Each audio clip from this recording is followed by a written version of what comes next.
Hello, YouTube.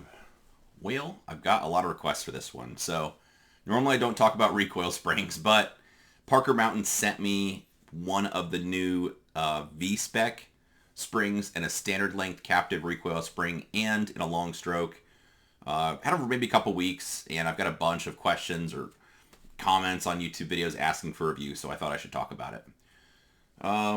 What stuff? Important stuff to talk about, I guess. Full disclosure. ZR sent me the V-Spec, so two of them for free, a regular captive and a long stroke. Other than that, I've got probably 8 to 10 of them that I've paid full retail, or if they had a 20% off holiday sale, whatever. This is the first stuff ZR sent me for free. I've been buying their stuff for a while and telling people to buy their stuff because I like it. This one is the new V-Spec. This one is the existing regular 15-pound captive spring. I don't claim to be that smart, but just looking at both these, they're both flat wire springs, and I see pretty minimal difference between the two. If we're being real, at least cosmetically. They're both on the same guide rod, so they're identical in every way other than just spring. So if you have a standard 15-pound captive guide rod that I've been using for quite a while, I assume at some point they'll sell just the springs so you can replace it or exchange it. So the one way I can tell the difference easily is, I apologize, these aren't quite apples to apples, but this is a steel frame gun, but when you pull back the slide, the recoil spring doesn't make any noise. I don't know if the mic will pick this up or not. And the polygun makes, just the V-Spec makes more noise as far as when the gun's being racked. I haven't seen any material about the specifications or what makes the V-Spec special. I've seen some comments and stuff, but the gist from what I've gathered is it's like a variable spring that changes how much weight it has throughout the recoil cycle. Could be wrong, but I know the sales pitch was smoother return to battery when it bottoms out during the recoil stroke. I've shot this a fair bit in this gun, so Parker Mountain dual port comp, and in a regular 5-inch non-comped poly PDP. And I'll just cut to the chase. At the end of the day, I like them both. If you have one, you don't need to sell it to buy the other. There's a couple things I do like about the V-Spec. The thing I noticed was the shock, is what I'll call it, or how it hits your hand. So when the gun's bottoming out during the recoil strokes, you get the the back part of where the dot's up, or the gun's up before it goes back down, or the sight's lifting before it goes back down. That part I feel like it was softer as far as how it hits my hand. So a little bit less shock, or maybe a little bit less, you could say felt recoil, but the gun more or less recoils the same. It's just a little less shock or snap at the end of the recoil cycle. Otherwise, I use a regular 15-pound in this gun, and so I've been on the range every day for the last 6 or 7 days, and then I shot this morning, maybe 700 rounds, just training and hanging out, and honestly, so I shot this gun so much with the V-Spec in it that I thought, well, I'll shoot the regular spring a little bit just to see if I could tell the difference, and yeah, it snaps slightly more, or a little bit more felt snap, but either way, I like them both.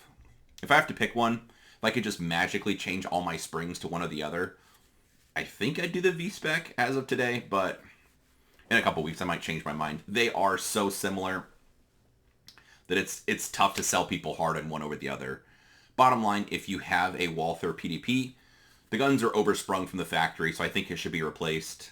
I've tested and stuff, used the long strokes, and I shot the long stroke V-Spec a little bit. I still prefer the regular length guide rod, and I think ZR Tactical makes the best one for replacement. So the regular 15-pound captive guide rod's the one I like. Otherwise, this V-Spec in the same package, so the same captive guide rod is growing on me, and I like it. So if you have one, don't feel like you need to sell it to buy the other. But if you're in the market, yeah, if you can get the V-Spec, I would buy one of those. Like I said, I don't think you'll be at an advantage or a disadvantage with either one. One thing that's important to talk about is if you need to replace your springs. don't buy a new housing or a whole new guide rod. Instead, you can just change out the spring. So the top part of this thing, there's a little, like a cap up on top. I don't know if it'll zoom in or focus well. And there's a little lock ring or a little snap ring that holds the end of this guide rod in place, and the spring, which keeps the spring on the guide rod. So if you need to replace it, ZR, handily enough, sells a little replacement kit. Basically, you set this down on a table, your bench, whatever. This comes with a little like metal fixture with a hole in it, which happens to be just the diameter of the guide rod. Push that down, which helps you hold and compress the spring. Use a pick or paper clip or a punch to remove the lock ring. It's not that tough. If you watch their YouTube channel, they have a video that shows how to do it. So you remove the little lock ring. After that, this top piece, this hat or stopper, comes off along with the guide rod. Put a new guide rod on. Depress the spring and holding this hat little piece down the stop with the tool. Put the snap ring back on. Release it with the little fixture, the pressure, the tension, and it's back to being captive, and it's that easy. So if your springs get to the point where they're too worn, they need to be replaced, that's how you do it. I think on the website it says to replace them every 10 or 15,000 rounds. I don't. Some of my guns have way more than that and haven't been replaced.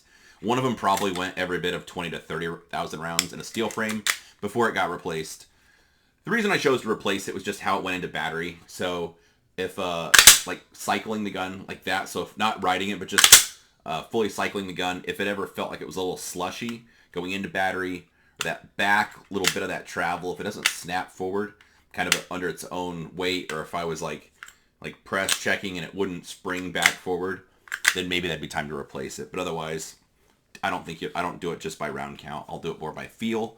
And if the gun feels like it's cycling weird or too slow or not going into battery, or if you have the slide locked open, put a full magazine in, hit the slide and it won't fully go into battery, something along those lines, and it's time to replace it. Otherwise, just keep rolling with what you got. So anyway, not trying to sell you hard on recoil springs. For people that have been asking, yes, I do like the V-Spec.